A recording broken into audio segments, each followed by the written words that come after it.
Et vous me dites, ah, faut encore que je me mette au régime. Eh bien, vous souffrez, comme on dit en France, de surcharge pondérale.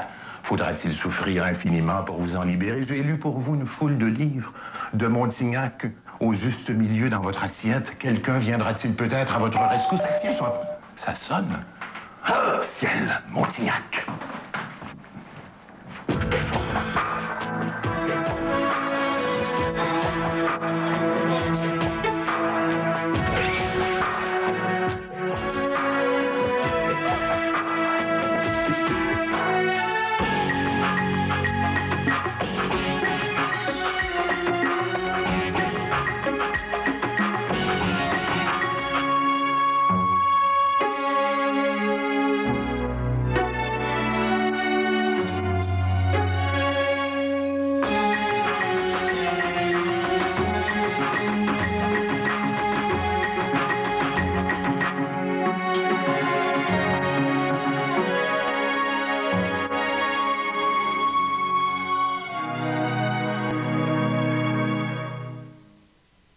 Je vois ton appart. Comme ça? Oui, oui, oui. Et ma chatte? Ah! Ça tente d'aller manger une pizza? Est-ce que tu as vraiment envie de sortir? Non. Ben, tu pourrais appeler. Pizza.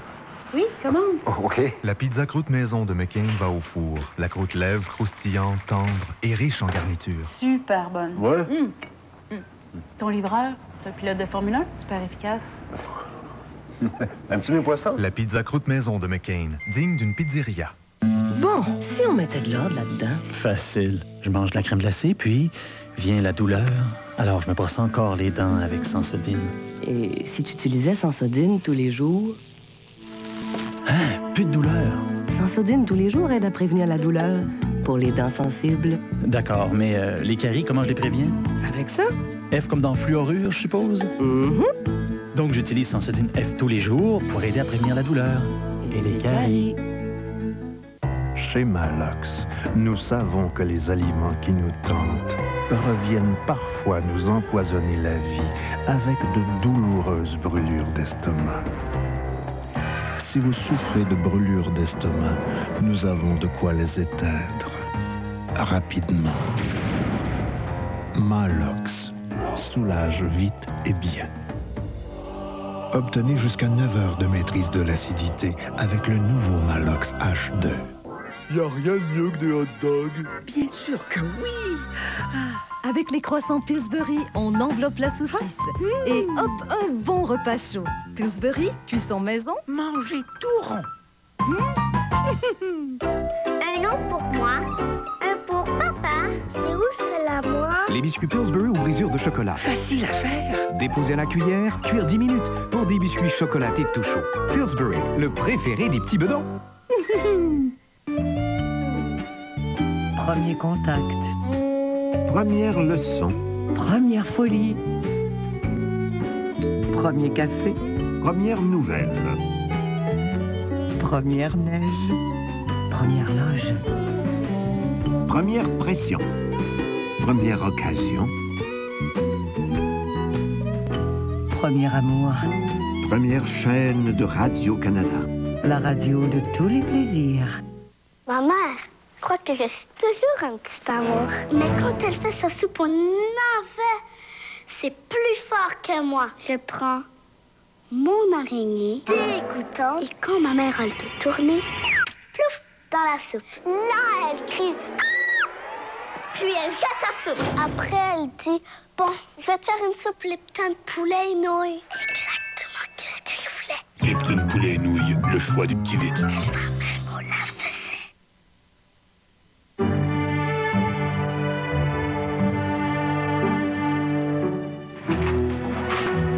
Bonjour, ça me fait plaisir. Je suis Montignac, ça me fait plaisir. Bonjour. On tourne déjà, vous voyez que c'est comme votre méthode, c'est rapide. Efficace. Alors, bienvenue. Ah, merci. Je vais vous aider. Voilà, tenez, on fait du pain. C'est pas Montignac. Ah, mon Dieu, c'est gentil. Le pain, je connais, j'ai jamais goûté au gâteau. Le gâteau au chocolat. C'est le gâteau de première moisson, c'est ça?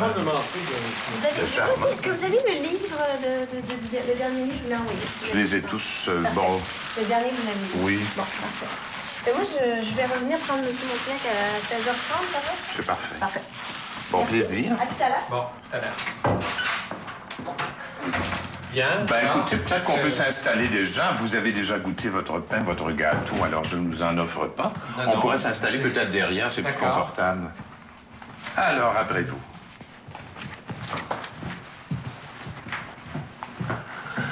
Eh bien, Monsieur Montignac, vous vous installez là. Écoutez, je ne sais pas par où commencer, sinon peut-être par votre histoire à vous. J'ai lu quelque part que quand vous étiez petit, si j'ose dire, vous étiez un peu gros, que votre père l'était aussi. Ouais. Et j'ai lu aussi qu'à un moment donné, plus tard dans votre vie, alors que vous travailliez pour une compagnie pharmaceutique, vous avez pris un peu de poids. Et vous posiez des questions là-dessus. C'est comme ça qu'a commencé cette histoire.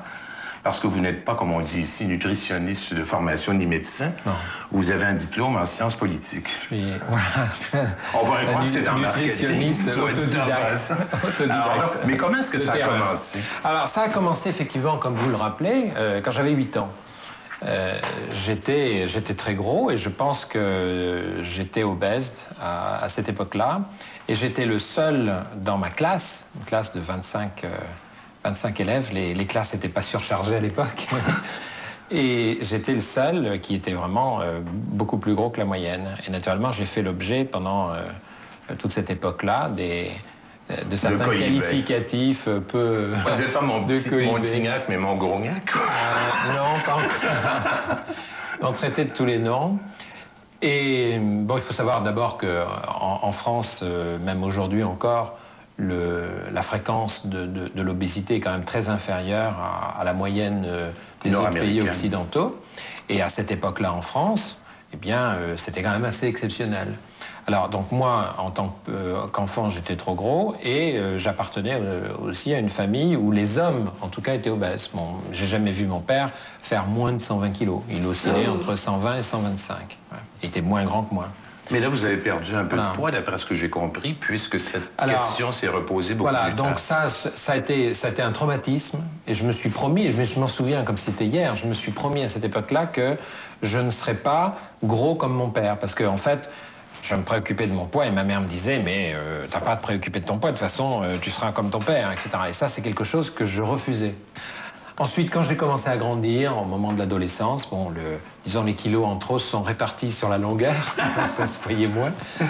Et puis, à partir de 20 ans, j'ai commencé à regrossir. Et là, j'ai commencé à faire très attention, c'est-à-dire à acheter tous les livres qui étaient publiés sur ce sujet, qui étaient généralement des livres qui s'adressaient aux femmes.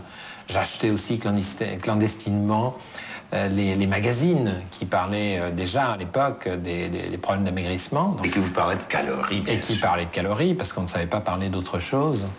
Et j'ai appliqué ça. Et donc, j'ai découvert à ce moment-là, entre l'âge de 20 ans et 25 ans, que si j'étais gros, c'est parce que je mangeais trop et que je ne faisais pas assez d'exercice. Alors, ça m'étonnait déjà, parce que je mangeais plutôt moins que la moyenne, en tout cas. Comme beaucoup d'obèses, d'ailleurs. Voilà. Et je faisais plutôt plus d'exercice. Donc j'ai appliqué encore plus ce principe, c'est-à-dire qu'à partir de 20-25 ans, j'ai commencé à faire vraiment de l'exercice physique d'une manière intensive à l'américaine, en quelque sorte. D'ailleurs, à l'âge de 19 ans, j'étais venu aux États-Unis passer 8 mois et j'avais vu qu'on commençait à faire du jogging, etc. Donc alors, je vous imagine dans vos espadrilles courants dans le 16e. Garder cette habitude. Et au bout de 15 ans, c'est-à-dire quand je suis arrivé à peu près à l'âge de 35 ans, eh bien, malgré ce régime au sens large du terme draconien, c'est-à-dire manger moins, je ne buvais pas. Pour un Français, c'était déjà quand même plutôt triste, vous voyez. Donc je sautais l'entrée, alors qu'en France, on a plusieurs plats, etc. Donc moi, généralement, je me passais de l'entrée, je me contentais du plat, j'essayais de réduire au maximum donc mes apports caloriques, et je faisais plutôt plus d'exercice que la moyenne. Et au bout de 15 ans, eh bien, je n'avais pas maigri, et j'avais pris 12 ou 13 kilos. Et là, comme vous l'avez rappelé à l'instant, pour des raisons professionnelles, je me suis retrouvé avec une obligation d'aller tous les jours pratiquement manger au restaurant. Et ça a été un véritable cauchemar, puisque j'ai repris encore du poids à cette occasion. Et puis la société pour laquelle je travaillais, qui était une société américaine, m'a envoyé pendant plusieurs mois aux États-Unis. Ça fait des produits pharmaceutiques à Voilà, c'est ça. Donc j'étais dans une... Regarde une perline jaune. Ah oui, ben oui. Oh, c'est beau, hein? Ah, tu vois, c'est un oiseau là, qui va nicher dans les friches comme ici, dans les arbustes. Il va faire son nid assez bas. Et puis, c'est vraiment un habitant typique là, de ce type de milieu-là, qui est en régénération. Parce c'est des anciennes terres agricoles. Hein? Donc, la forêt est en train tranquillement de reprendre sa place. Ouais. Mais on passe par un stade arbustif avant. Okay. On trouve les oiseaux là, typiques de cette communauté-là qu'on ne trouvera pas en forêt. Donc, le bourgeois chanteur, probablement. Oui, le bourgeois chanteur, le jaseur d'Amérique. On va aussi voir la paruline masquée, par exemple. Ça, c'est des espèces assez typiques de ce type de milieu-là. Puis, ce qu'il y a de spécial aussi ici, dans cette friche-là, qui est tout près, juste à l'entrée du bois, c'est que c'est assez dégagé pour qu'à la brunante, on puisse venir entendre puis voir l'engoulevent d'Amérique. Oh, wow! L'engoulevent d'Amérique, c'est particulier parce qu'elle vient tout juste d'être nommée espèce menacée au Canada par le Comité sur le statut des espèces en péril au Canada. Ça, attends un petit peu, la paruline masquée? Oui, exactement. La paruline masquée, on dirait qu'elle appelle un singe. Ouistiti, ouistiti, ouistiti. C'est vrai, un bon truc pour le retenir. Oh, wow, c'est beau, Mario. Un marais? En fait, c'est un marécage. Un marécage, c'est quoi la distinction? Là, tu vois, si tu regardes, tu vas voir, il y a des arbres, puis il y a des arbustes, puis ça, c'est ce qui caractérise le marécage par rapport au marais. Alors, le marais, aucun arbre. Exactement. Ah, ben. On n'aurait que les quenouilles. Ah. On verrait ici. Tu vois, le bois Sainte-Dorothée, là, beaucoup plus qu'un bois, hein? Oui, tu avais raison, oui. Une grande richesse d'habitats. Regarde, Geneviève, vois-tu la motte bois là-bas? Oui. Ça, c'est la hutte du castor. Les castors, en plein cœur de Laval? Oui, ils ont créé ce grand milieu humide-là. C'est sérieux? Oui, oui, marécages sont toujours actifs, hein? Ils sont toujours présents. Ah oui? Absolument, tu vois, puis les milieux humides, c'est un peu embêtant pour des promoteurs, hein? C'est des milieux qui sont protégés par la loi. Par contre, c'est aussi un des éléments qui a aidé l'association à dire on va protéger ce bois-là. Ah oui, c'est un peu grâce au castor, finalement. On mise là-dessus. C'est des partenaires. OK, c'est bon. Tout à fait, tout à fait. C'est bon. Tout à fait. Puis là, regarde. Oui. Héron vert. Oh oui. Regarde. Oh oui. T'es en train de manger. C'est des poissons dans son bec, ah oui. Oui, il y a des petits poissons dans le marécage ici. Oh, quel bel oiseau. As-tu vu les couleurs? Ah, c'est beau, c'est un petit héron, hein? Un beau petit héron qui niche dans les arbres. C'est une petite plateforme de branches. Puis il ne niche pas en colonie comme le grand héron bleu, là. Il va nicher de façon isolée. Puis souvent, il va s'installer dans un conifère. Ah oui?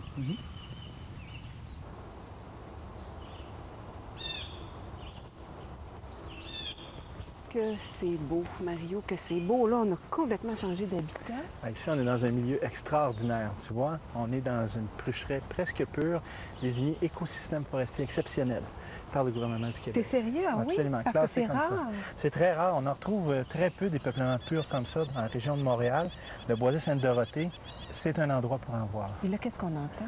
Ça, c'est un faucon émerillon. Ah! Exactement. Est-ce que c'est un oiseau typique de ce genre d'endroit? Bien, c'est un oiseau qui va, un beau petit faucon bien foncé, qui va installer son nid dans des conifères et qui recherche des milieux conifériens comme ça pour nicher. OK, alors c'est pas particulièrement la pruche, mais les conifères non, en mais général. dans la région de Montréal, les peuplements de pruche, pour avoir du faucon émerillon, c'est vraiment pas commun. Puis ça, c'en est de la pruche. Exactement. Hein? Tu vois la pruche, là, ça ressemble un peu à du sapin parce que les aiguilles sont planes. Mais quand tu regardes de plus près, c'est vert plus foncé, l'aiguille est plus courte. Quand tu la retournes, tu vois, les lignes blanches, ça, là, sont très affirmées. Oui. Et puis la pruche, hein, c'est typique là, du sud du Québec avec le pin, le tuya. Fait que, mais un peuplement pur comme ça, là, c'est spécial. Tu vois, Geneviève, quand on vient dans le boisé Sainte-Dorothée, il faut venir dans la prucheraie.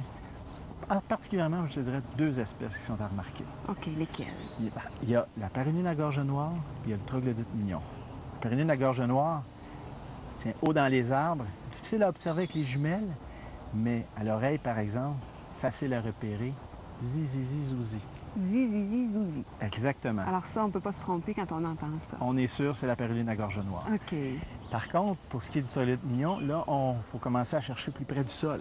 Oui. Là, on va regarder sur les souches, les troncs d'arbres couchés. Là, on va voir un petit oiseau qui va chanter. Ah, lui, son chant, c'est extraordinaire. Demande-moi pas d'imiter ça, là. Il va y venir, là. Oh, c'est trop difficile. Mais on dirait une petite souris. Oui. Puis là, on a la chance de pouvoir mettre nos juments puis de bien la voir, surtout dans la prucheraie parce que les sous-bois sont assez dégagés. Ah oui. Ah, Mario, merci beaucoup pour cette visite. Moi, ce que j'aimerais, là, c'est qu'on se revoie ici dans une trentaine d'années, prendre une marche dans le bois. Penses-tu que ça se peut? Je pense que ça se peut parce que l'association travaille fort pour ça. Bon, ben OK. Rendez-vous dans 30 ans. Mais avant ça, rendez-vous la semaine prochaine. Certain. On se retrouve. Ça OK. marche. C'est vrai que l'Association de protection du boisé Sainte-Dorothée fait du beau travail. Si vous voulez les appuyer, les encourager ou mieux connaître ce qu'ils font, leur adresse apparaît au bas de l'écran. Elles ont conquis tous les habitats en développant de formidables stratégies de survie. Terre, la grande aventure de la vie, les plantes. Découverte ce soir, 18h30, à Radio-Canada. T'es sûr de ce que tu fais, là? C'est la... Profiter de la nature. À tout âge, à tout moment de la journée et à n'importe quel temps de l'année. Vous n'avez pas besoin d'aptitudes ou d'équipements spéciaux. Vous devez seulement être prêt à avoir du plaisir et à vous retrouver devant les splendeurs de la nature. À la maison ou dans votre collectivité, du temps passé à l'extérieur n'est jamais une perte de temps. Apprenez à connaître les parcs de votre quartier. Faites du camping dans votre cour. Découvrez de nouvelles espèces sauvages. Faites un peu de jardinage. Explorez un sentier avec votre famille.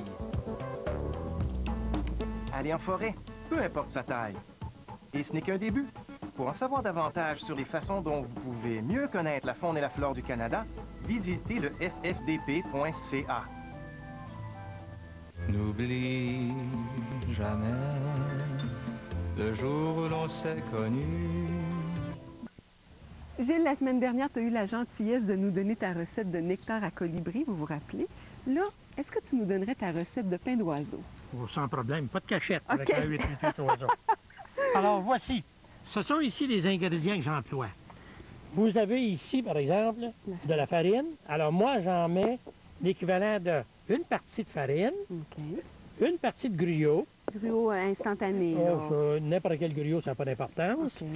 Ici, c'est de la semoule de maïs. Alors, c'est du maïs cassé très fin. Donc, une partie de farine. Une de ça. Une de ça. 4 de ça. 4 parties de maïs. Je mets 2 parties de graisse. Moi, ici, c'est de la margarine. N'importe quelle margarine, ça n'a pas d'importance. Et je mets 2 parties de beurre de pinot. Craft. Oh, ça n'a pas d'importance. OK. Ça fait que nature, si on aime... Bon, parfait. Et voici... Qu'est-ce que ça donne? Alors, on mélange tout ça. Le résultat que ça donne, c'est ceci. Alors, vous voyez, il faut faire attention, on aura envie d'en manger. C'est vrai. Comment pour la conserver? Là, on la garde au frigo. Au frigo? Oui, puis... assez longtemps. Moi, ici... Après 2 jours, il n'y en a plus de plats comme ça. J'imagine. Donc, je ne peux pas vous dire la durée, mais ça, il n'y a pas de problème, parce que ce sont tous des ingrédients qu'on garde quand même dans le frigo assez longtemps. Et ça, c'est une recette éprouvée, hein? Disons qu'on a fait plusieurs tentatives avec différentes proportions, et ça a toujours été celle que les oiseaux revenaient. Si vous n'avez pas eu le temps de la noter, on la retrouve sur notre site Internet. Maintenant, on la sert dans quoi, cette recette-là? Ça, c'est bien entendu qu'on va essayer d'approcher la nature. Donc, on va se servir de bûches pour offrir ce pain d'oiseau-là. Alors, on va bâtir aujourd'hui une bûche à pain d'oiseau, en perçant d'abord les trous. Alors, ici, il faut dire que j'ai pris une branche qui se divisait en 2. OK, pour avoir... ici un plat à la deuxième. La raison, c'est que quand je vais l'inverser, ici, mon trou va être par en dessous. Ça va éviter aux étourneaux, par exemple, de venir manger le pain d'oiseau. Ils ne pourront pas battre des ailes pour aller là, parce que la bûche leur nuit. Puis en plus de ça, ils ne peuvent pas s'agripper, ils n'ont pas des ergots assez acérés, donc ils ne pourront pas aller le chercher. Par contre, pour le pic, c'est un jeu d'enfant. Le pic, il n'y a aucun problème. Alors, on perce le trou ici.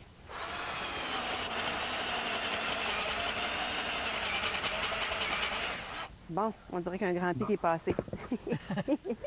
Maintenant, on veut habituer à aller là, parce qu'on vise à mettre une protection aussi également supplémentaire. On va en percer un plus bas.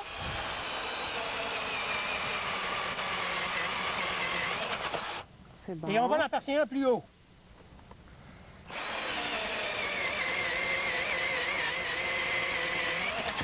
Ça, dans le fond, ça permet à l'oiseau de savoir qu'il y en a là, puis de découvrir celui-là par la suite. C'est ça. OK. Alors, est-ce qu'on disons Ah, on peut mettre le pain d'oiseau dedans. Bon. OK. Bon. Avec les doigts, c'est meilleur. Ah, c'est parce qu'on est sûr qu'il est rendu au fond. Tiens, je le remplis. Bon, on entend même les pics qui attendent après. Oui, ben oui. Attendez un peu, on arrive. Maintenant, si on veut mettre notre protection supplémentaire, on va y incorporer ceci. Une cruche à eau. Exactement. Mais alors, là, une protection pourquoi, Gilles? c'est parce que si on le met comme ça, les trous qu'il y a ici, les trous qu'ils ont là, les étourneaux vont venir en manger. OK. On va leur mettre une couverture par-dessus, Pour que les les pics, eux autres, il empêcher. n'y aura pas de problème, mais... Alors, on prend une cruche comme ça, on la coupe en haut, puis on la coupe en bas, on ne garde que le corps. Le haut, on peut le réutiliser facilement. Regardez, une petite pagode ici, ça fait un plus grand pour la pluie, protégé. Rien ne se perd, rien ne se crée avec Gilles, tout est récupéré. On utilise ça. Puis, le marché aux puces, il y en vend. Ouais. En masse, à un prix très réduit. Le bas, on peut s'en servir en mettant une roche, de l'eau dedans, ça fait un petit bain d'oiseau. Génial. Alors, si je prends le corps, je l'installe ici, on va avoir juste à glisser, c'est vrai, je vais être obligé de changer d'instrument. Et on va venir ici. On va mettre juste sur le bord ici de l'établi. On va tenir ça comme ça. Même pas besoin d'aide. Ah, donc, on va glisser comme ça. Et le tour va être joué.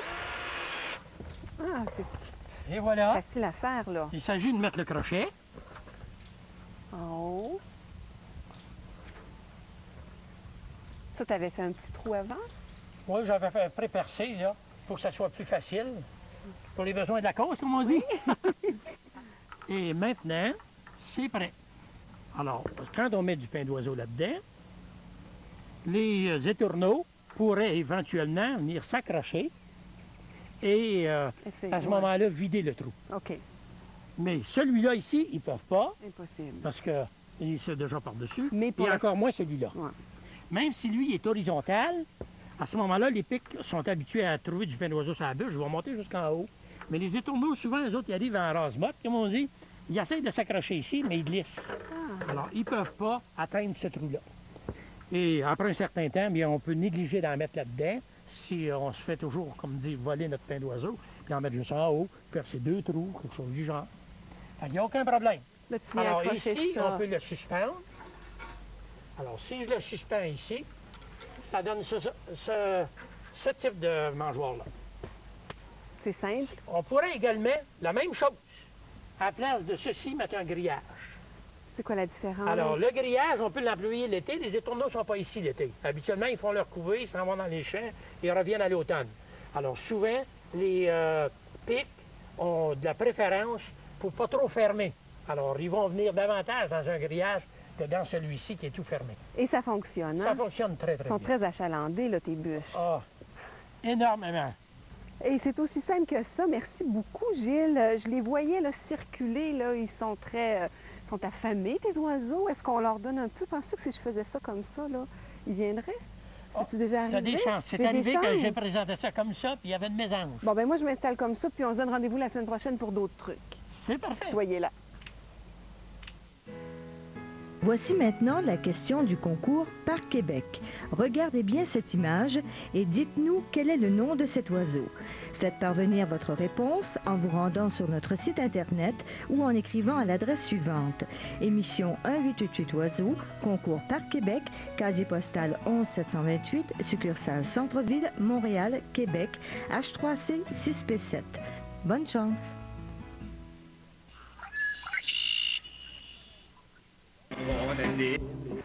Je me trouve au bord de la rivière Boyer, qui coule en milieu agricole dans la région de Bellechasse. C'est une rivière qui en a long à raconter. Aujourd'hui, je vous présente un habitat restauré.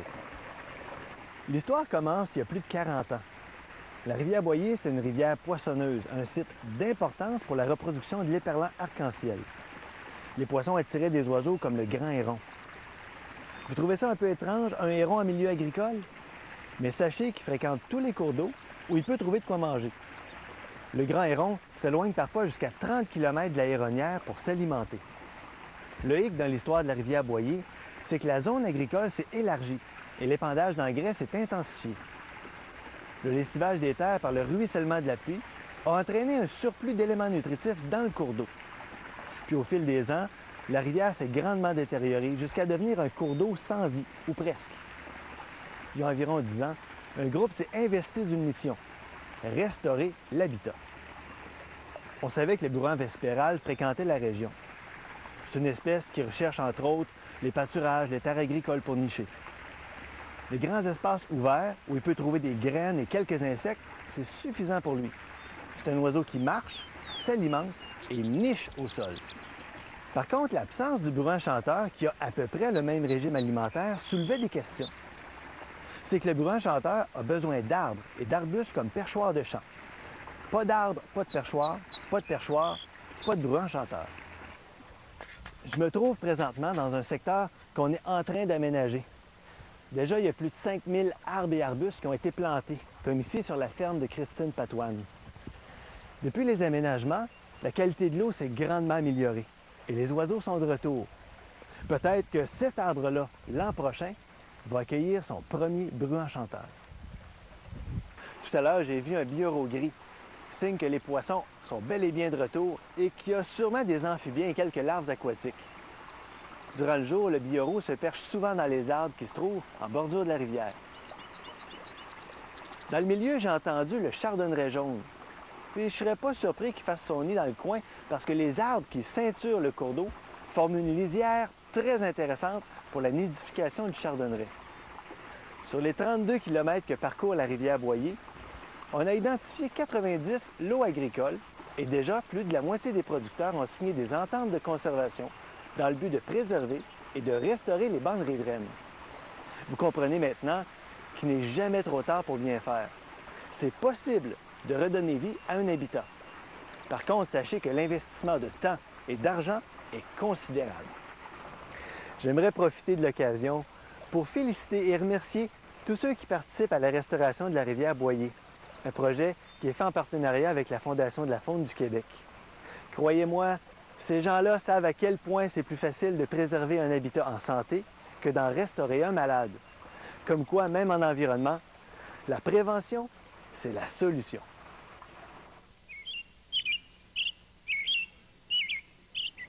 Vous savez, chaque année, immanquablement, il y a une question qui revient à la question du public. Plusieurs auditeurs nous demandent des trucs pour bien différencier les chants d'oiseaux. Je peux même vous dire que je fais partie de ces gens qui veulent des trucs parce que c'est pas facile. Alors tout de suite, on pose la question à notre expert Jean-Sébastien Guénette. Bonjour Jean-Sébastien. Bonjour Geneviève. C'est pas facile, hein, distinguer les chants d'oiseaux? Non, c'est pas facile. C'est quelque chose qu'il faut recommencer, même pour les ornithologues les plus expérimentés, année après année. Ah oui, bon.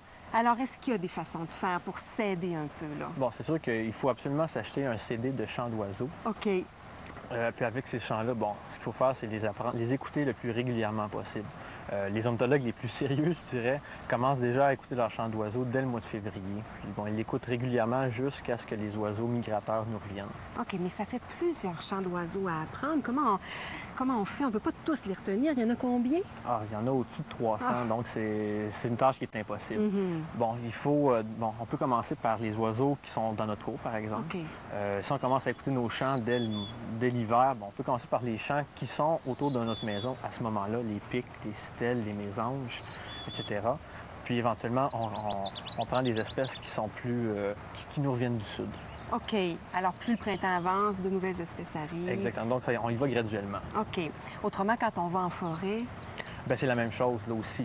Si on va en forêt, on apprend les chants. Bon, on met l'emphase sur les oiseaux forestiers. Si on va dans des marais, on met vraiment plus d'importance sur les oiseaux de ce type de milieu-là. Bref, c'est de se préparer avant de sortir. C'est la clé. OK. On entend souvent parler des onomatopées, hein? Oui. Où es-tu, Frédéric? C'est quoi? Donc, j'attire, tire la bébite, quelque chose comme ça. Moi, ça m'aide plus ou moins parce que j'ai tout le temps de la difficulté à joindre le bon oiseau avec la bonne onomatopée. Bien, ce qui aide, c'est de se les faire soi-même. Ah oui, OK. On peut s'en créer. Moi, j'en ai plusieurs. Oncle Henri pour le carouge à épaulettes. Pour te mentionner tire la bébite pour la paruline jaune. Il y a aussi 8-8-8 pantalon 8. Bois pourri pour l'engoulevent, justement, qui s'appelle l'engoulevent bois pourri. Pee-wee qui dit son nom. OK. Donc, c'est tous des trucs comme ça qu'on peut s'amuser à faire soi-même. Ben oui, c'est une belle activité familiale. Ben oui. finalement, ce que je retiens, Jean-Sébastien, c'est qu'il n'y a rien de magique. Il faut travailler. C'est la pratique qui est vraiment la clé. La patience et l'expérience. Toujours l'expérience, oui. Ben voilà, faites de même. Achetez-vous des CD, composez vos onomatopées. Et aussi, vous pouvez vous rendre au Parc national des îles de Boucherville. Tous les mois de juin, à chaque année, il y a des sorties où on met l'accent vraiment sur les chants d'oiseaux. Alors, c'est très, très instructif. Là-dessus, je vous dis merci d'avoir été là. On se retrouve la semaine prochaine. En tout cas, moi, j'y serai. Bye-bye. Depuis plus de 20 ans, la Fondation de la faune du Québec appuie des centaines d'organismes qui viennent en aide à cette richesse unique. Aidez-nous à continuer notre action. La faune du Québec a plus que jamais besoin de vous.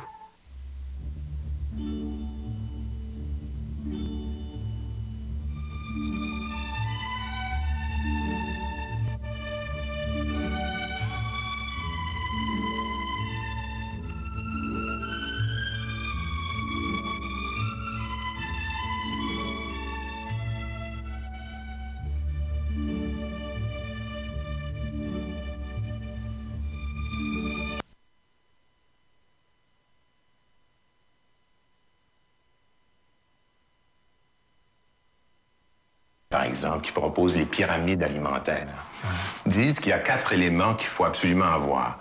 Les produits laitiers, les glucides, c'est-à-dire les farines de tout acabit, les graminées, la viande et le poisson, et finalement les légumes, alors que les humains, pendant des millions d'années, se sont contentés de viande et de poisson, de légumes et de fruits. Alors que l'agriculture est arrivée il y a 6000 ans ou à peu près, et que ça ne fait que 6000 ans que les gens savent comment cultiver le blé, le maïs, etc., et s'en nourrir. Ce qui fait que le corps, explique-t-elle, est incapable, chez beaucoup d'entre nous, dont vous et moi, de gérer ça parce que biologiquement, nous avons toujours le même DNA qu'avaient nos ancêtres il y a 1 million d'années, ce qui fait qu'effectivement, on est en surcharge glucidique, comme vous le dites. Alors, elle a tout à fait raison, mais quand on regarde ce que consomment les Américains des États-Unis, eh bien, on s'aperçoit qu'ils consomment essentiellement du sucre. Ils consomment 63 kilos de sucre par an et par habitant, alors que le sucre, il y a 2 siècles, n'existait pratiquement pas, puisque la consommation était de l'ordre de 500 grammes, pratiquement. Et qu'il y a 3 siècles, ça coûtait plus cher que l'or. Il y a 3 siècles, ça coûtait plus cher que l'or. Et donc, pendant des millions d'années, l'homme n'a pas consommé de sucre. Et donc, aujourd'hui, les Américains consomment 100 fois plus de sucre qu'il y a 2 siècles, où la consommation était plus que symbolique. Ça veut dire que depuis 2 siècles, on a introduit dans l'alimentation, et 2 siècles sur 3 millions d'années, c'est tout petit. Et là, vous ne parlez pas de glucides, vous ne parlez que de sucre. De sucre. Bon, c'est quand même un glucide à index glycémique élevé. Eh bien, on a donc introduit d'une manière massive dans l'alimentation, et particulièrement aux États-Unis, un aliment hyperglycémiant. Bon, alors, ça c'est le sucre. Bon, il faut bien en payer les conséquences un jour. Mais on a introduit aussi les farines blanches. Les farines blanches, telles qu'elles sont raffinées aujourd'hui, n'existent que depuis...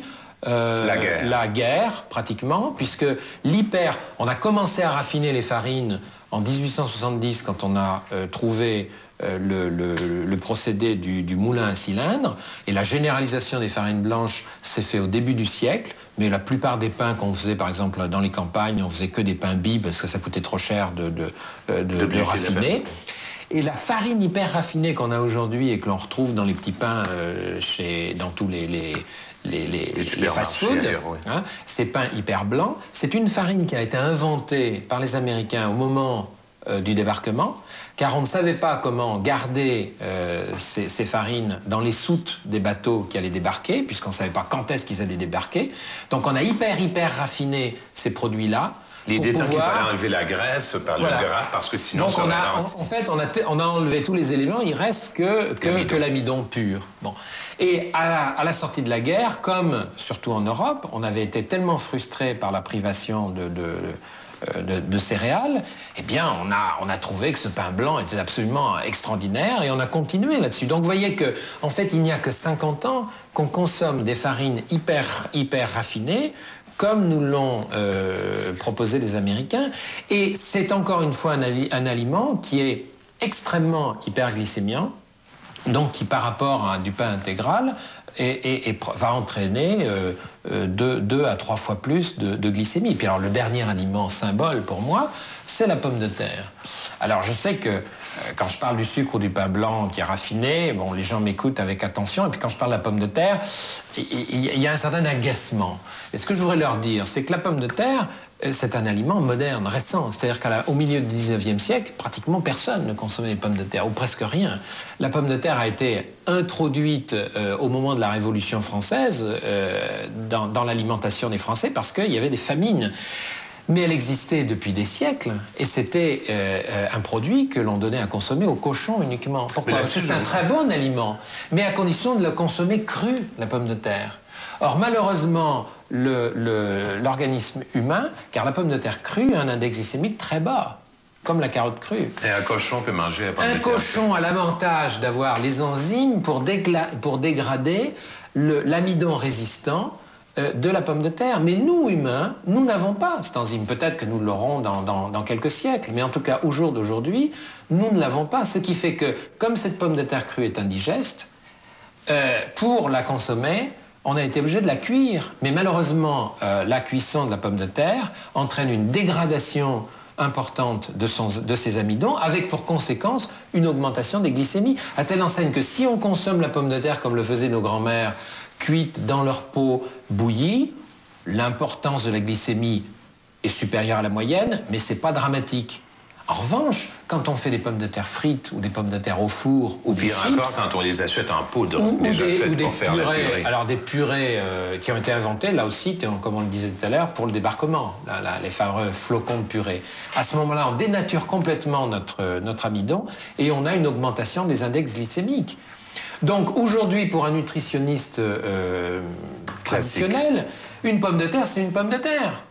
Qu'elle soit crue, qu'elle soit cuite d'une certaine manière ou d'une autre, alors que c'est complètement différent. Et ce que je reproche donc aujourd'hui beaucoup à la corporation des nutritionnistes classiques, c'est qu'en définitive, ils sont restés sur un concept énergétique. Pour eux, les aliments doivent être pris en considération par rapport à leur contenu énergétique, alors qu'on a démontré par toutes ces études qui sont pourtant à leur disposition, mais dont ils n'ont pas fait cas, on a démontré que ce qui est important dans les aliments, c'est le potentiel métabolique de l'aliment. C'est la capacité qu'a l'aliment de faire monter l'insuline, mais j'ajouterais cependant sur certaines personnes et beaucoup plus sur certains. Oui, mais regardez ce qui s'est passé aux États-Unis. L'obésité, on avait 3% d'obèses en 1910 aux États-Unis. On en a 33% aujourd'hui. Bon, donc, ça ne peut pas être seulement génétique. Hein. On avait 36% de chauves à la Révolution en France, on en a toujours 36%. Donc ça, c'est génétique. Bon. Par contre, quand vous avez une augmentation d'une pathologie comme celle-ci, vous avez un phénomène d'accélération. Monsieur Montagnard, vous avez raison, sauf si on démontrait, ce qui me semble être peut-être le cas, qu'une personne sur 3 est affligée de cette incapacité métabolique qui fait que si elle mange les pommes de terre dont vous parlez, ça fera monter son insuline de façon déréglée. Une personne sur 3 aujourd'hui. Alors donc, il y a chez les Américains un obèse sur 3. Mais si, voilà, il y a 33%. Donc ça répond à la règle. 33%. Mais aujourd'hui, quand on fait effectivement un calcul, une observation génétique, on dit un Américain sur 3 est affligé effectivement de cette déficience. Mais si on revient en arrière, on sait très bien que l'obésité a augmenté de 800% aux États-Unis depuis le début du siècle. Pourquoi elle n'a pas augmenté de la même façon dans un pays comme la France, qui reste encore globalement un pays où la moyenne de poids est une des plus basses des pays occidentaux? Ben, c'est tout simplement parce que le mode alimentaire français est encore peu hyperglycémiant par rapport au mode américain. En revanche, en France, qui sont les obèses en France? Les jeunes. Parce que les jeunes, on s'aperçoit qu'ils mangent des aliments hyperglycémiants. Donc dans tous les pays aujourd'hui, lorsque vous avez eu une apparition de l'obésité, par exemple depuis 10 ans, on a 53% de plus d'obésité au Japon, qui n'a jamais connu pendant des millénaires l'obésité. En Chine, vous avez depuis 10 ans une augmentation de 250% de l'obésité chez les enfants. Pourquoi? C'est tout simplement parce qu'on a modifié le mode alimentaire. Et par ailleurs, qui est un mode où on est passé d'un mode alimentaire peu glycémiant à un mode alimentaire hyperglycémiant, qui est le mode alimentaire américain. Car on peut constater donc quelque chose qui aujourd'hui est paradoxal. Vous le voyez dans l'article que vous montriez tout à l'heure, où on dit il faut admettre que les apports énergétiques moyens de toutes les populations occidentales depuis le début du siècle ont considérablement diminué. Oui, parce que ça a diminué de 25 à 35% selon... Les Américains mangent de moins en moins de gras et mangent de moins en moins de calories et sont de plus en plus gras. Parallèlement, l'obésité n'a jamais été aussi importante. Ce qui montre bien, si vous voulez, qu'il n'y a pas de corrélation entre le facteur énergétique et la surcharge pondérale. Et donc, il faut arrêter de poursuivre une piste qui a fait la preuve de son efficacité et de ses échecs, qui est la piste énergétique. Et c'est la raison pour laquelle je vais vous donner un exemple, et les gens qui nous écoutent vont très bien comprendre. Vous demandez à un nutritionniste classique ou à une diététiste classique qui a été formé à l'école énergétique. Quelle est la différence entre 100 grammes de pommes de terre et 100 grammes de lentilles? Ils vont vous dire, il n'y en a pratiquement pas. Pourquoi? Parce que pour un diététiste professionnel, et traditionnel surtout. On compte les calories. Voilà, c'est ça. La pomme de terre comme la lentille, ce sont deux glucides, comme on les rappelait tout à l'heure. En plus, ce sont deux glucides complexes, c'est-à-dire ce sont des amidons, et des amidons complexes. Bon. Et en plus, la concentration de glucides dans l'un est à peu près la même que dans l'autre. Ça veut dire, comme vous le rappeliez à l'instant, qu'on a, pour 100 grammes de l'un ou de l'autre, on a le même contenu énergétique. Donc le diététicien classique va vous dire, c'est la même chose que vous mangiez l'un ou l'autre. De toute façon, ça ne changera pas. Eh bien, pour moi, c'est complètement différent. Et à la lumière de ce qu'on vient de dire, on le comprend, c'est que la pomme de terre va vous induire, vos 100 grammes de pommes de terre avec la même quantité énergétique, va vous induire une glycémie très forte. Alors que les lentilles ou les haricots, avec un risque important d'hyperinsulinisme, si vous êtes sensible, alors que la lentille va au contraire vous induire une glycémie très faible, sans risque aucun d'hyperinsulinisme. Ça veut dire qu'aujourd'hui, on a la preuve qu'on s'est trompé en poursuivant la piste énergétique et que ce qu'il faut travailler avec attention, c'est la piste métabolique, c'est-à-dire que ce qui est important dans l'aliment, c'est non pas son potentiel énergétique, c'est son potentiel non pas son potentiel énergétique, mais son potentiel métabolique. C'est-à-dire, qu'est-ce que l'aliment va induire? Et on a vu tout à l'heure toutes les conséquences, toute cette cascade. J'aimerais qu'on passe ces aliments-là un par un assez rapidement peut-être. Parlons de sucre par exemple. Oui. Bon, alors du sucre de canne a un indice glycémique très élevé. Oui. Le glucose, idem. Par contre, le fructose, non. Alors vous, dans vos livres de recettes et dans votre méthode, recommandez aux gens de remplacer, s'il le faut, mieux vaut ne pas le faire, mais s'il le faut, de remplacer le sucre par du fructose. Pourquoi? Oui, alors... pourquoi? C'est parce que, effectivement, l'avantage du fructose par rapport à un édulcorant de synthèse, c'est que c'est un produit naturel, comme le sucre. Bon. Qui est extrait des fruits, d'ailleurs, comme les fraises et les framboises. Voilà. En fait, on le retrouve dans le saccharose, c'est-à-dire que dans la canne à sucre ou bien dans le sucre de betterave, vous avez donc une molécule de glucose et une molécule de fructose. Enfin, en gros, vous avez 60% de glucose et... c'est pour ça qu'on appelle ça un polysaccharide. Voilà, c'est ça. Et donc, vous avez du fructose. Donc, ce qu'on fait, quand on parle de fructose, on ne va pas aller chercher le fructose des fruits, ça serait trop compliqué, ça coûterait trop cher. Mais on prend du saccharose et on va chercher le fructose et on l'isole. Ça, c'est ce qu'on fait en Europe, avec le sucre de betterave. Aux États-Unis ou au Canada, on prend plutôt on isole plutôt le sucre du maïs et on va chercher le fructose dans le maïs. L'autre jour, il y a quelqu'un qui m'a dit on ne trouve que du fructose de maïs. J'ai dit, ça n'a aucune espèce d'importance. Parce qu'il me dit, ah ben oui, mais le maïs a un index glycémique élevé, alors le fructose... Non, c'est parce qu'il est extrait. Le fructose, c'est un des composants. Donc, si vous isolez le fructose du maïs, vous aurez un index glycémique bas. Le problème du fructose, il est d'un autre ordre, parce que si on va le chercher, comme je fais à la pharmacie Jean Coutu, pour ne pas la nommer, c'est 23 $ pour 500 grammes, ça coûte les yeux. Alors, c'est vrai parce qu'en fait, aujourd'hui, c'est considéré presque comme un médicament pour diabétiques, et donc c'est vendu par les pharmacies. Mais, dans quelques années, au Canada, on sera comme en France. En France, vous le trouvez dans toutes les grandes surfaces, grâce à l'impulsion que j'ai donnée. Il y a 10 ans, personne ne savait ce que c'était que le fructose, à part les pharmaciens. Aujourd'hui, vous trouvez du fructose dans toutes les grandes surfaces, et ça vaut, je sais pas, ça doit valoir $1 ou $1,50 le kilo. Ah bon, c'est loin d'être pareil. Donc, mais parlons des pâtes, par exemple. Tout simplement parce qu'il y a maintenant une consommation qui est plus importante. Encore qu'il faut faire attention au fructose, c'est pour ça que vous le rappeliez vous-même tout à l'heure, en disant... si on veut remplacer le sucre, parce que moi, mon conseil, comme vous savez, c'est de dire, on mange trop sucré, il vaut mieux diminuer cette sensation permanente de sucré, parce qu'il y a une accoutumance au goût du sucré. Donc il faut se désaccoutumer. Le sucre, c'est un peu comme une drogue, hein, et c'est pour ça qu'il faut revenir à un niveau de consommation raisonnable. Le fructose, c'est pour la plupart de la population donc un substitut intéressant parce que, comme on le disait tout à l'heure, c'est naturel, donc c'est pas un produit de synthèse. Mais il y a certaines études qui montrent que les gens qui ont un très gros problème de triglycérides doivent être prudents avec le fructose. Bon, c'est pour ça que je le note. Celui qu'on pourrait parler pendant des heures et je me rends compte qu'il reste peu de temps. Si je vous résumais d'une façon un peu péremptoire, je sais que ça ne vous réjouira pas nécessairement, mais je le fais gentiment, je vous dirais ceci. Pour ceux qui veulent et qui n'ont pas, qui ne sont pas gigantesques et qui n'ont pas des problèmes sérieux d'obésité, comme j'en avais, comme vous en aviez, est-ce qu'on pourrait résumer en disant aux gens tout simplement ce que disaient nos grands-mères, qui est, pour perdre du poids, de grâce, élimine les 4 P. Nos grands-mères disaient les 4 P. Les patates, les pâtes, le pain, puis les pâtisseries, parce qu'on prononçait ça comme ça à l'époque. Mais ça a un effet quand même assez radical. Oui, mais moi, ce qui m'ennuie un peu ici, c'est qu'on va être dans un régime d'exclusion. Alors, moi je dis les pâtisseries. Moi, j'aime bien les pâtisseries. Hein, et je vous en ai apporté, d'ailleurs, tout à l'heure. Et vous adorez le chocolat, je sais. Et alors, donc, j'ai inventé toute une ligne de pâtisserie.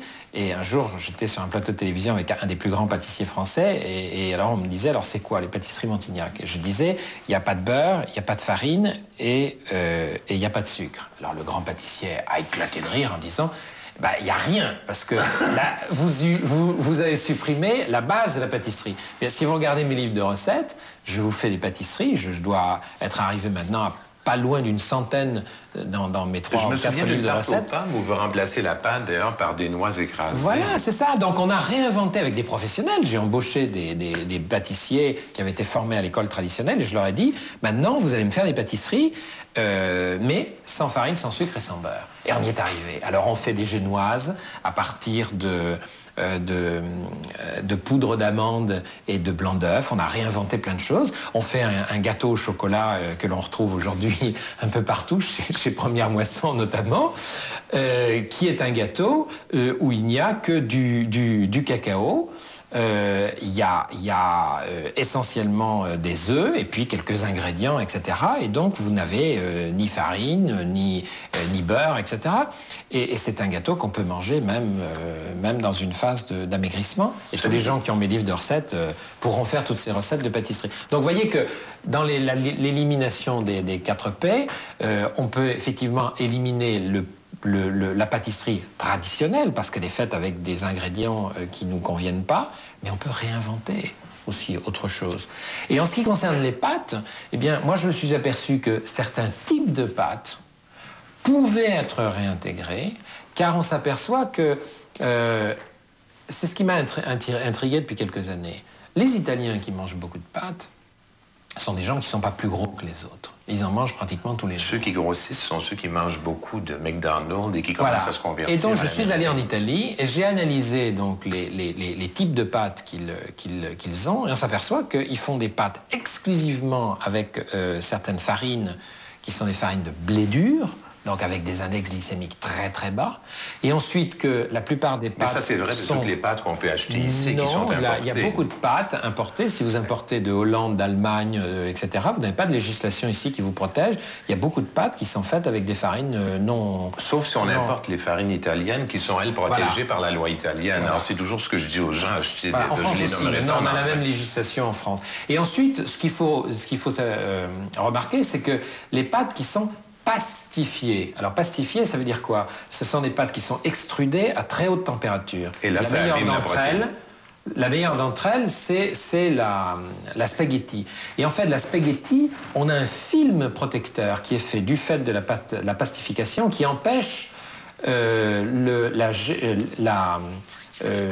gélatinisation de l'amidon, ce qui protège du développement de l'index glycémique élevé. Et si vous faites des pâtes à l'italienne, vous prenez des pâtes, alors des spaghettis, vous êtes sûr qu'elles sont pastifiées, même des pâtes blanches, et qu'à partir de là, vous faites une cuisson à l'italienne, c'est-à-dire al dente, eh bien, vous avez une pâte qui a un index glycémique bas. Oh, cher Monsieur Montignac, Voilà. je vous bénis. Si ce n'était que pour ça, de m'avoir dit que je peux manger des diceco del verde et avec une petite sauce tomatée, un petit peu d'huile d'olive, ce serait Absolument. parfait. Et alors, vous savez que l'huile d'olive, c'est pas un glucide, l'huile d'olive. Mais on sait aujourd'hui que l'huile d'olive fait baisser la glycémie, en plus. Voilà pourquoi aussi, dans le régime méditerranéen, les gens sont moins gros qu'ailleurs. C'est parce que l'huile d'olive, ils consomment l'huile d'olive en quantité importante.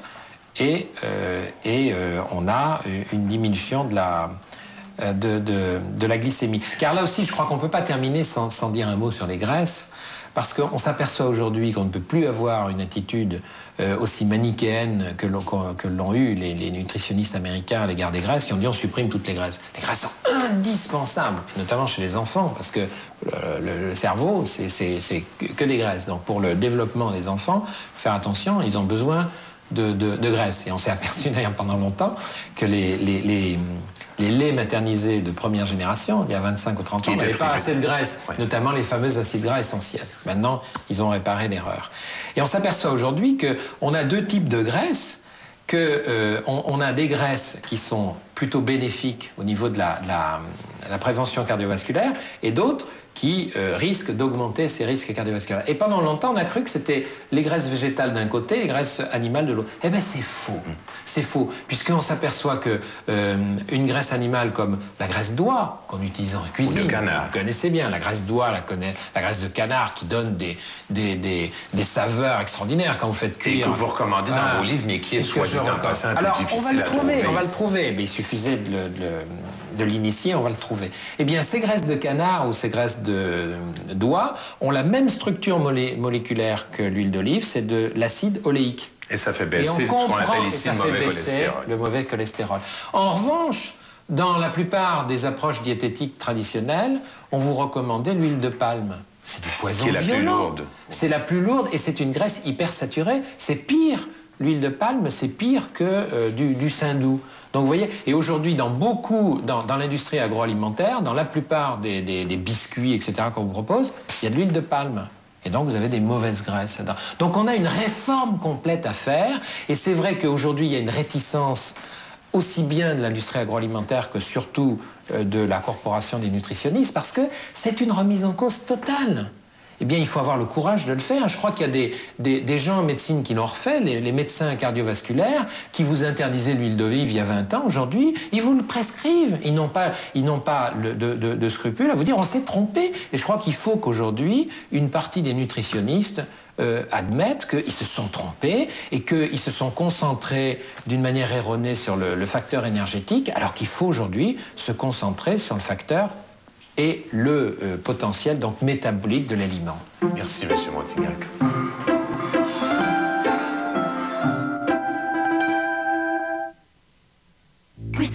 Une amitié comme celle-ci est basée sur le bonheur et la santé. Si la condition de l'appareil urinaire de votre chat vous préoccupe, assurez-vous de lui fournir une alimentation bien équilibrée. Servez-lui Whiskas Équilibre Parfait. Contrairement à d'autres nourritures sèches, Équilibre Parfait aide à maintenir un juste rapport entre les éléments acides et minéraux dans l'urine des chats adultes. Cela peut aider à garder son appareil urinaire en santé. Aider à garder son appareil urinaire en santé avec Whiskas Équilibre Parfait.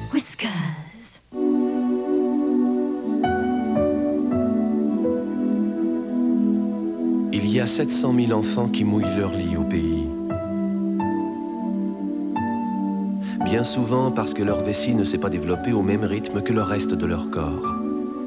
Un produit peut les aider en les protégeant, tout en leur procurant l'apparence et la sensation de vrais sous-vêtements. Grâce à lui, bien des enfants se sentent mieux dans leur peau. Les Good Nights pour de beaux matins.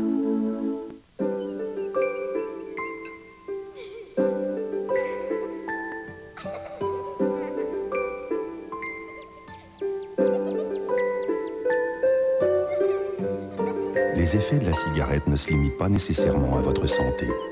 Le système pour cesser de fumer Habitrol est bien plus qu'un simple timbre. C'est un programme complet qui fera plus que doubler vos chances de réussite. C'est prouvé. Ajoutez la force à la volonté. Appelez dès aujourd'hui. Il y en a qui croient encore que pour placer du gros argent, ça prend une grosse banque.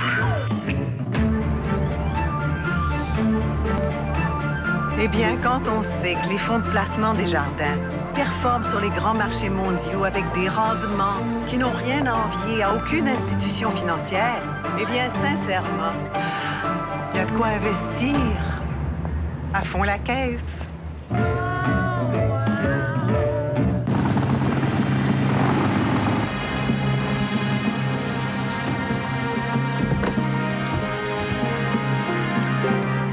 Monsieur le Président, vous avez l'air vieux.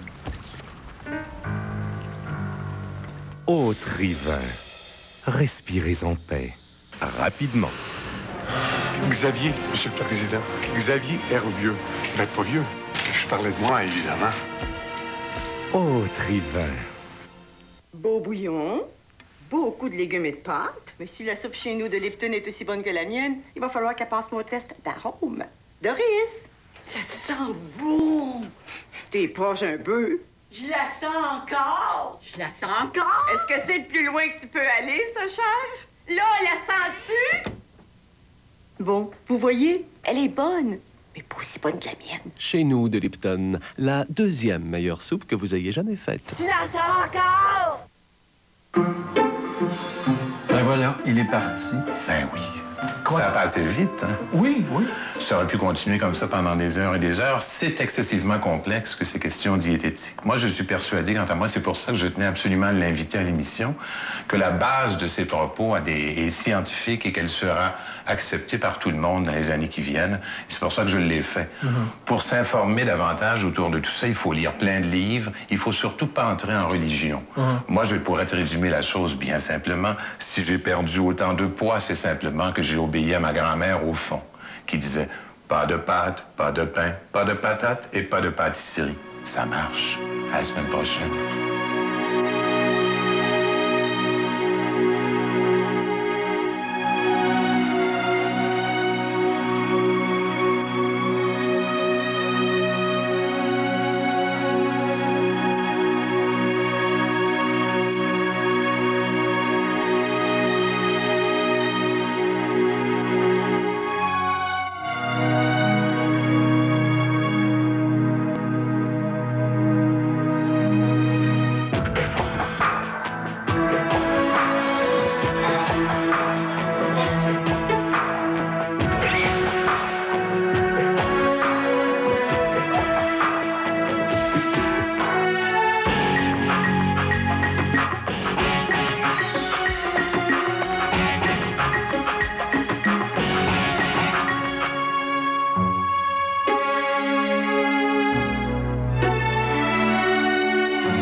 Sauter dans le feu de l'impro avec Luxonné, là où tout est possible. Est-ce que tu as du feu?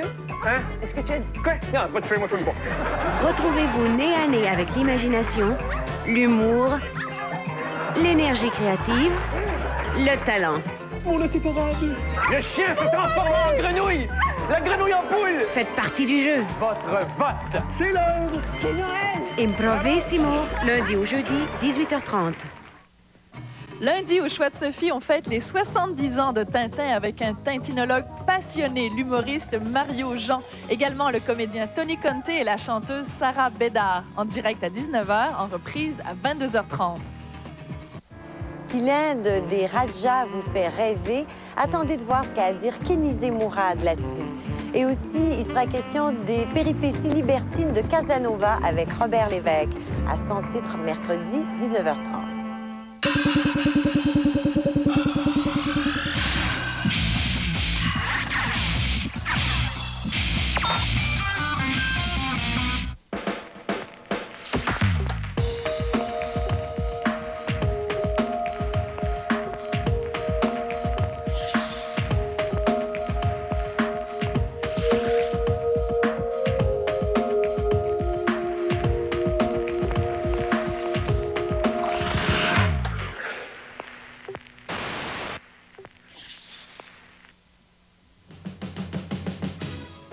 transgénique.